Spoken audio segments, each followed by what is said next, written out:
படத்தோட ஸ்டார்டிங் சீன்ல இருட்டுல ஒரு மொரட்டு ஸ்கூல்ல காட்டுறாங்க. அங்க ஒரு வாட்ச்மேன் தரைய வாஷ் பண்ணிக்கிட்டு இருக்கான். திடீர்னு ஒரு பொண்ணோட அழுகை குரல் இவன் காது கேக்குது. இவன் ஓடி போய் அங்க பாக்குறான். அங்க ஒரு பொண்ணு வாட்ச்மேனுக்கு எனக்கு கொஞ்சம் ஹெல்ப் பண்ணுங்கன்னு கேட்க, இவன உதவிக்கு ஆளை கூட்டிட்டு வரேன்னு வெளியே ஓடி வரான். திடீர்னு அங்க ஒரு பொண்ணு ஓடி வந்து வாட்ச்மேன் போலீஸ் மேன கூப்பிடுங்கன்னு ரத்தத்தை இவன் மேல கக்கிட்டு ஓடிட்டா.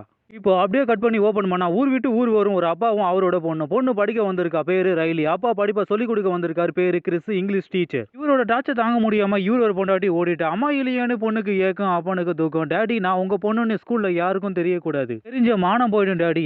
யாருக்கோ அப்பனும் சரி சரி நான் யாருக்கிட்டையும் சொல்ல மாட்டேன். நான் முன்னாடி போறேன் நீ பின்னாடி வான்னு அப்பா சொல்லிட்டு போயிட்டான். ஸ்கூல்ல இருக்கிற எல்லாரையும் ஒரு பொண்ணு போட்டோ எடுக்கிறா. கூடவே நம்ம ஹீரோவையும் போட்டோ எடுக்கிறா. இவரை பார்த்த உடனே இவளுக்கு பிடிச்சு போச்சு. இவ பேரு கையில வாயை திறந்து அசிங்கமா வரும். ஒரு வழியா இவ கிளாஸுக்கு போறா. அங்க நம்ம ஹீரோ கிளாஸ் எடுக்கிறத பார்த்த உடனே ஐயோ இவன் டீச்சரானு இவன் மெசேஜ் ஆயிட்டான். அங்க ஒரு பொண்ணு கிளாஸை கவனிக்காம போனை நோண்டிக்கிட்டு இருக்கா. இவ பேரு திரிஷா. நம்ம ஹீரோவோ ஏமா இது படிக்கிற இடமா இல்ல போன்ல பாட்டு கேட்கிற இடமான்னு எல்லாருக்கும் புத்திமதி சொல்லி கிளாஸ முடிக்கிறான். அப்பனோட கிளாஸ் அட்டன் பண்ணாம ரயிலி கம்ப்யூட்டர் ரூம்ல இருக்கு. அங்க ரயிலி வர மணிக்கவும் கையில வர என் பேரு கையில. இதுக்கு முன்னாடி நான் உன்னை பார்த்ததே இல்லையே. இவ்வளவு நான் இன்னைக்கு தான் ஜாயின் பண்ணேன். என் பேரு ரயிலின்னு ரெண்டு பேரும் கேலியா பேசிட்டு ஜாலியா போறாங்க. ஈவினிங் ஸ்கூல் முடிஞ்சதும் அப்பன போன ஒன்னா கார்ல போறாங்க. இவங்கள கையில போட்டோ எடுக்கிற. அப்பதான் இவளுக்கே தெரியுது இவங்க ரெண்டு பேரும் அப்பா பொண்ணுன்னு. கையில வீட்டுக்கு வர அங்க இவளோட மம்மி ஒர்க் அவுட் பண்ணிக்கிட்டு இருக்க. இவ பேரு சோஃபியா. என்ன மம்மி மிஸ்டர் தமிழ்நாடு காம்படிஷன் போக போறியா என்ன? கையில இன்னைக்கு சூப்பர் மார்க்கெட்ல ஒருத்தனை பார்த்தேன். அவன் என்ன டேட்டிங் கூப்பிட்டான். நீ மட்டும் ஊன்னு சொன்ன அவனை கல்யாணம் பண்ணிப்பேன்னு அம்மா லவ்வுக்காக பொண்ணு கிட்ட ஹெல்ப் கேட்கிறேன். நல்ல குடும்பம்டா. லேடிஸ் அண்ட் ஜென்டில்மேன் நாம இன்னைக்கு பார்க்க போற படம் 2018 ரிலீஸ் ஆன மை டீச்சர் மை அப்சேஷன். படத்துடைய கதையை ஆரம்பிக்கலாமா? மறுநாள் வழக்கம் போல நம்ம ஹீரோ கிளாஸ் எடுக்கிறான். ஒரு வழி அவனோட கிளாஸ பொண்ணு அட்டன் பண்ணிட்டா. கையில கிளாஸ் எடுக்கிற நம்ம ஹீரோவை கண்ணாலேயே ஜூஸ் போட்டு குடிக்கிறா. மறுபடியும் அந்த திரிஷா பொண்ணு எழுத பேனா இல்லைன்னு நம்ம ஹீரோ கிட்ட பேனா வாங்கி எழுதுறா. எங்க அங்க மறுநாள் சண்டே. ப்ரொஃபஸரை பார்க்காம கையிலாவால இருக்க முடியல. உடனே ரயிலி வீட்டுக்கு இவ போறா. இவங்க ரெண்டு பேரும் மனசு விட்டு பேசுறாங்க. எங்க அம்மா யாரையோ ஒருத்தனை ஈதுக்கிட்டு ஓடிட்டான்னு ரயிலி அழ. எங்க அப்பனை ஏமாத்திட்டு நானும் என் அம்மா ஓடி வந்துட்டோன்னு இவ அழ. கடைசியில இவங்க ரெண்டு பேரும் கண்ணீரை தொடச்சி க்ளோஸ் ஃப்ரெண்ட்ஸா ஆயிட்டாங்க. நீ இங்கேயே வெயிட் பண்ணு நான் போய் குளிச்சுட்டு வரேன்னு ரயிலா போறா. உடனே கையில நம்ம ஹீரோவோட பெட்ரூம்ல போகுது. அவ பெட் மேல இவ படுத்து தூங்குறா. என்ன டேஸ்டா அவ. வீட்டுக்கு வந்த கையில அன்னைக்கு நைட்டு தூங்காம ப்ரொஃபசர் சென்சார் கிளாஸ் எடுக்கிற மாதிரி இவ ஃபீல் பண்ணிக்கிட்டே படிக்கிறா. என்ன பொண்ணுடா அவ. மறுநாள் திரிஷா ரயிலாவை மீட் பண்ணி இங்கிலீஷ் டீச்சர் தான் உன் அப்பான்னு எனக்கு தெரியும். ஆனா இது யாருக்கிட்டையும் சொல்ல மாட்டேன். இனி நீ நானும் ஃப்ரெண்ட்ஸ்னு சொல்லிட்டு போயிட்டா. உடனே கையில ஓடி வந்து அடியே ரயிலி நீ நினைக்கிற மாதிரி திரிஷா ஒன்னும் நல்ல பொண்ணு இல்ல. ஏற்கனவே ஒரு டீச்சரை சென்சார் பண்ணி ஸ்கூலை விட்டே ஓட விட்டுட்டா. இப்போ உன் அப்பனை உஷார் பண்ண உன்கிட்ட சுத்திக்கிட்டு இருக்கான்னு அவகிட்ட ஜாக்கிரதையாருன்னு இவ சொல்லிட்டு போயிட்டா. இன்னைக்கு மறுநாள் கையில ரயிலுக்கு கால் பண்ணி உன் அப்பா எங்கன்னு கேட்க இவளும் என் அப்பா சூப்பர் மார்க்கெட்ல ஒரு பொம்பளைய பார்த்தாரான். அவளை மீட் பண்ண போயிருக்கான்னு இவ சொல்ல அப்போதான் கைலாவுக்கு இவ அம்மா சொன்னது ஞாபகம் வருது. திடீர்னு யாரோ காலிங் பெல் அடிக்கிறாங்க. இவ போய் கதவை திறந்து பார்த்தா நம்ம ஹீரோ. இவ மெர்சலாயிட்டா. கைலா நீங்க என்னடி பண்ணிக்கிட்டு இருக்க? அதே தான் சார் நானும் கேட்கறேன். நீங்க இங்க என்ன பண்ணிக்கிட்டு இருக்கீங்க? திடீர்னு இவளோட அம்மா அங்க வந்து இவனை இன்வைட் பண்ணி டே கிறிஸ் இவ தான் என்னோட பொண்ணு கைலா. ஐயோ சோஃபியா உன் பொண்ணு படிக்கிற ஸ்கூல்ல அவளுக்கு நான் தானே கிளாஸ் டீச்சர்னு இவன் தமாசா சொல்ல கைலா சீரியஸ் ஆகி நான் உஷார் பண்ண வேண்டியவனை என் மம்மி உஷார் பண்ணிட்டாலேன்னு இவளுக்கு வயிறு எரியுது. இவங்க ரெண்டு பேரும் டேட்டிங் பண்ண வெளியே போறாங்க. இதை எப்படியாவது தடுக்க கைலா காஃபியை கொண்டு போய் அவன் மேல கொட்டிட்டா. கடைசியில இவங்க ரெண்டு பேரும் வீட்டிலேயே டின்னரை முடிக்கிறாங்க. அன்னைக்கு நைட்டு கிறிஸ் இங்கேயே ஸ்டே பண்றான். இவளோட அம்மாவும் கிறிஸும் கிஸ் பண்ணிக்கிட்டு இருக்காங்க. இதை பார்த்து காண்டான கைலா இவங்க சென்சாரை தடுக்க திடீர்னு கத்திக்கிட்டே ஓடி வரா. என்னடி ஆச்சுன்னு கேட்டா நான் ட்ரெஸ் மாத்தும் போது யாரோ என்ன எட்டி பார்த்தாங்கன்னு போய் சொல்றா. கிறிஸும் இவ சொன்னதை உண்மையை நம்பி அங்க போய் பாக்குறான். ஆனா அங்க யாருமே இல்ல. மறுநாள் காலையில கிறிஸ் பாத்ரூம்ல குளிச்சுக்கிட்டு இருக்கான். கைலா வேணும்னு கதவை திறந்து பாக்குறா. ஐயோ பார்த்துட்டான்னு இவ டவல் எடுத்து காட்டுறா. இவனும் தெரியாம கதவை திறந்துட்டு ஐ எம் சாரின்னு சொல்லிட்டு போயிட்டா. இப்படி எல்லாம் ஏமாத்துறா. திரிஷா ரயிலா கூட பழகுறது கைலாவுக்கு பிடிக்கல. அவளோட மனத்தை வாங்க கைலா ஒரு பிளான போடுறா. இவள நிர்வாணமா போட்டோ எடுத்து அதை பிரிண்ட் போட்டு இவளோட லாக்கர் ரூம்ல வச்சுட்டா. மறுநாள் காலையில வழக்கம் போல இவளோட லாக்கர் ரூமை இவ திறக்கிறா. இவளோட நிர்வாண போட்டோ எல்லாம் கீழே விழுது. இதை பாக்குற எல்லா ஸ்டூடெண்ட்டும் இவளை கேலி பண்ணி கழுவி ஊதுறாங்க. உடனே கையில கிறிஸை மீட் பண்ணி இந்த போட்டோவை காட்டி திரிஷா என்ன பழி வாங்கிட்டா. ஏன் மானமே போயிடுச்சு. இனிமேலும் என்னால உயிர் வாழ முடியாதுன்னு சொல்லி அழறா.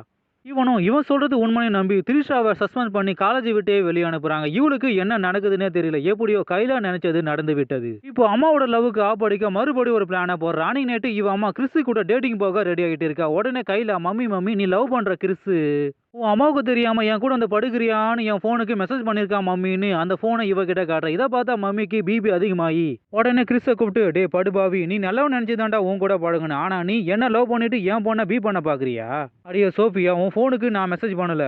என் ஃபோனு தொலைஞ்சு போச்சுன்னு இவன் அழுது போறான்டாலும் இவனை நம்பாம என் வீட்டை விட்டு வெளியே போட எச்ச நாயேன்னு இவனை கண்டபடி திட்டி வெளியே அனுப்புறா. இவனும் மனசு உடைஞ்சு போய் வீட்டுக்கு போலான்னு காரை எடுக்கிறான். அப்போ கைலா ஓடி வந்து உங்க மேல எந்த தப்பு இல்லைன்னு எனக்கு தெரியும். உங்க போனை திருடி எனக்கு நானே மெசேஜ் பண்ணிக்கிட்டேன். அடி பாவி ஏன்டி இப்படி பண்ணேன்னு இவன் கேட்க இவளும் இவன் மேல ஏறி உக்காந்து உனக்காக தான் அப்படி பண்ணேன்னு இவனை கிஸ் பண்ணிட்டா. கிறிஸும் இவ கொடுத்த கிஸ் நல்லா என்ஜாய் பண்ணிட்டு இதெல்லாம் தப்புன்னு இவளுக்கு புத்திமதி சொல்லி வழி அனுப்பி வைக்கிறான். ஆனாலும் இவளோட மண்டைக்கு அது ஏறல. அம்மாவோட லவ்வுக்கு ஆப்படிச்சு கிறிஸ் கொடுத்த கிஸ்ஸ நினைச்சு அன்னைக்கு நைட் அவ தூங்கவே இல்ல. அன்னைக்கு நைட்டு ரயிலுக்கு பிறந்த நாள். ஸ்கூல் ஃப்ரெண்ட்ஸ் எல்லாரும் இவ வீட்டுக்கு வந்து என்ஜாய் பண்ணிக்கிட்டு இருக்காங்க. கையில அங்க வந்து ஹாப்பி பர்த்டே ரயிலுன்னு இவளுக்கு கிஃப்ட பிரசன்ட் பண்ணிட்டு கிறிஸோட பெட்ரூமுக்கு போறான். அவன் எதையோ பறி கொடுத்தா மாதிரி உட்காந்துக்கிட்டு இருக்கான்.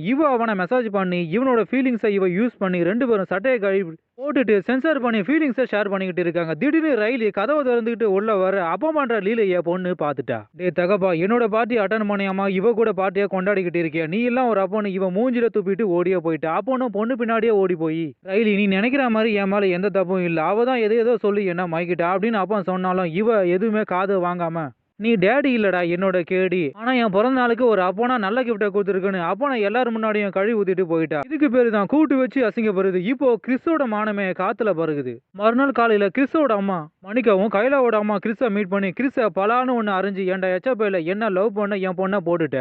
இந்த ஸ்கூல்ல நீ டீச்சரா இருக்கிற வரைக்கும் என் பொண்ணு இங்க படிக்க மாட்டான்னு பொண்ணை இழுதுகிட்டு போறா. ஏண்டி கையில அவன் பொம்பளை போறீங்கன்னு நீ தாண்டி என்கிட்ட சொன்ன. அப்போ ஏண்டி அவன் கூட பழகுற.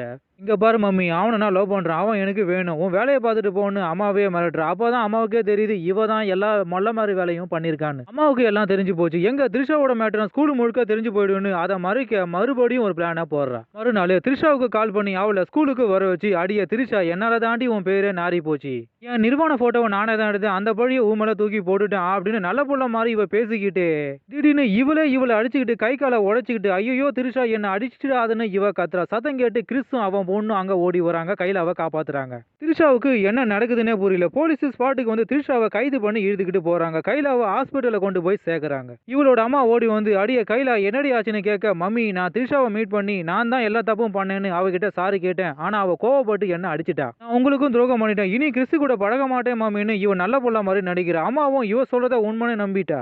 ரயிலி ஓடி வந்து அடிய கையில நீ பண்ண எல்லா லீலையும் என் அப்பா சொல்லிட்டான். என் அப்பனை உஷார் பண்ண என்ன யூஸ் பண்ணிட்டு நட்புக்கு துரோகம் பண்ணிட்டேன்னு இவளை கழுவி ஊத்துறா. இவளும் அழுதுகிட்ட என்ன மன்னிச்சிருன்னு அப்படின்னு கேட்டுட்டு கடைசியா எனக்கு ஒரே ஒரு உதவி பண்ணு இன்னைக்கு நேற்று நம்ம ஸ்கூல்ல நடக்க போற பார்ட்டியை நீ தான் எனக்காக போட்டோ எடுக்கணும் அப்படின்னு இவ கேட்க ரயிலையும் ஓகேன்னு சொல்லிட்டு அன்னைக்கு நைட்டு கேமராவை எடுத்துக்கிட்டு ஸ்கூலுக்கு வர. ஆனா அங்க யாருமே இல்ல. திடீர்னு கையில எங்கிருந்து வந்தான்னு தெரியல. இவளை அடிச்சு போட்டுட்டு வயிற்றுல குத்திட்டு ஓடிட்டா. இவ மயங்கி விழுந்து தரையிலேயே நடந்து போய்கிட்டு இருக்கா. பொண்ணு எங்கன்னு தேடிக்கிட்டு வந்த அப்பனையும் கட்டி போட்டு கத்தி முனையில இவனை கற்பழிக்க முயற்சி பண்ணிக்கிட்டு இருக்க. இதுல காண்டான கிறிஸ் இவளை தள்ளி விட்டு அடிக்கிறான். கடைசியில இவனையும் மண்டையில ஒண்ணு போட்டு படுக்க வச்சுட்டு ஒரு சவுண்ட் விட்டா பாரு சத்தம் கேட்டு வாட்ச்மேன் ஓடி வந்தான் பாரு. இதுதான் படத்தோட முதல் சீனு. இவனும் எலும்புக்கு ஆளை கூப்பிட்டுக்கிட்டு வரான்னு வெளியே ஓடி வரும். அங்க ரயிலி ஓடி வந்து வாட்ச்மேன் போலீஸ்மேனை கூப்பிடுங்க இல்லனா நீங்க ஓடுங்கன்னு சொல்றதுக்குள்ள கைலா பின்னாடியே ஓடி வந்து வாட்ச்மேனை குத்தியே கொண்டுட்டா. இனிமேல் உன்னை சும்மா விட மாட்டேன்டின்னு ரயிலி கத்தி எடுத்து இவ தலையில சொருவுறா. அப்படியே கட் பண்ணி ஓபன் பண்ணா ரயிலியை ஹாஸ்பிட்டல் வேன்ல ஏத்துறாங்க. கைலாவை போலீஸ் வேன்ல ஏத்துறாங்க. இப்போ 6 மாசம் கழிச்சு கிறிஸையும் அவன் பொண்ணையும் காட்டுறாங்க. பொண்ணு காலேஜில் படிக்க போற அப்பா பொண்ணை வழி அனுப்பி வைக்கிறான். திடீர்னு கையில அங்க வந்து இதை பாக்குற. அப்படியே படத்தை முடிக்கிறாங்க. நன்றி வணக்கம்.